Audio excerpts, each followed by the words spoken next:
माजी आमदार रमेश कदम आणि शिवसेना उपनेते शरद कोळी यांच्यासह आज रोजी 74 आरोपींना 1 महिना कारावास आणि प्रत्येकी जवळपास 1000 रुपये दंडाची शिक्षा सोलापुरातील जिल्हा व सत्र न्यायाधीश श्रीमती IA शेख मॅडम यांनी बजावलेली आहे।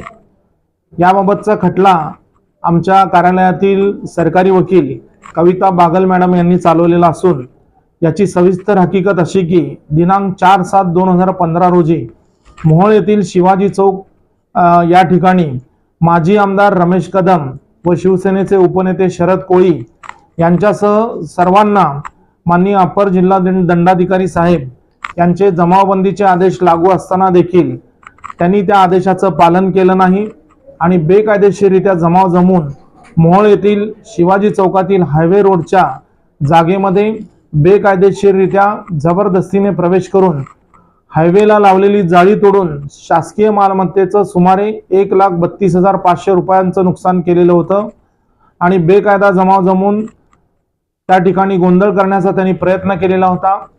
पोलिसांनी त्यांना बजावलेलं होतं की अटक होण्यासाठी तुम्ही पोलीस स्टेशनला येऊ नका असं कळवून देखील जाणून बुजून आमदार रमेश कदम आणि त्यांचे कार्यकर्ते अटक होण्यासाठी पोलीस स्टेशनमध्ये मोठ्या प्रमाणावर जमा झाले आणि त्या ठिकाणी पोलिसांना त्यांनी धक्काबुक्की केली, त्यांना ढकललं, दगडफेक केली। यामुळं सामान्य नागरिक आणि पोलिसांना त्या ठिकाणी गंभीररित्या जखमा देखील झालेल्या होत्या। त्याबाबत सरकारतर्फे API सचिन मेत्रे यांनी मोहोळ पोलीस स्टेशन या ठिकाणी फिर्याद दिलेली होती। सदर फिर्याद दिल्यानंतर पोलिसांनी भारतीय दंडविधान कलम 353, 332, 333, 147 ते 149 प्रमाणे या सर्वांच्या विरोधात गुन्हा दाखल केलेला होता। सदर गुन्ह्याचा तपास पोलीस निरीक्षक बंडगर यांच्याकडे वर्ग केला असता श्री बंडगर यांनी उत्कृष्टरित्या तपास करून याच्यामध्ये दोषारोपपत्र न्यायालयात दाखल केलेलं होतं। सदरचा खटला चालवण्यासाठी जिल्हा सरकारी वकील कार्यालयाच्या वतीनं या कार्यालयाच्या सहाय्यक सरकारी वकील कविता बागल यांची नेमणूक आम्ही केलेली होती। त्यांनी शिताफीने या ठिकाणी 16 साक्षीदार सरकार पक्षाच्या वतीने तपासले। यामध्ये महत्त्वाची बाब म्हणजे 4 महत्त्वाचे सरकारी साक्षीदार हे फितूर झालेले होते।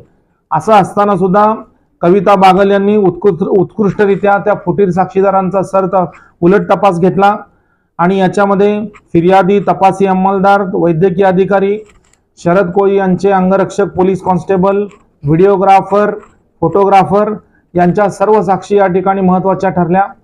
याच्यामध्ये जी काही व्हिडिओ शूटिंग करण्यात आलेली होती ती व्हिडिओ शूटिंग न्यायालयामध्ये दाखवण्यात आली आणि याच्यामध्ये सरकार पक्षाच्या वतीनं असा युक्तिवाद कविता बागल यांनी केला आणि उच्च न्यायालयाचे निवाडे या ठिकाणी सादर करून सदरचा अपराध हा गंभीर स्वरूपाचा आहे। यातील आरोपी हे माजी आमदार असताना सुद्धा त्यांनी या ठिकाणी अशा प्रकारचा अपराध करून समाजामध्ये चुकीचा संदेश पसरवून या ठिकाणी कायदा व सुव्यवस्थेचा प्रश्न त्यांनी निर्माण केलेला आहे आणि बेकायदा या ठिकाणी जमाव जमून कार्यकर्त्यांना त्यांनी गोळा करून शासकीय मालमत्तेचं सुमारे 1,32,500 रुपयाचं नुकसान केलेलं आहे आणि या सगळ्यांची जाणीव असताना देखील त्यांनी असा अपराध केल्यामुळं त्यांना जास्तीत जास्त शिक्षा देण्यात यावी असा युक्तिवाद केलेला होता। सरकार पक्षाचा युक्तिवाद ग्राह्य धरून या ठिकाणी या 74 आरोपींना जवळपास 1 महिना कारावास आणि प्रत्येकी 1000 रुपये दंडाची शिक्षा माननीय न्यायालयाने ठोठावलेली आहे।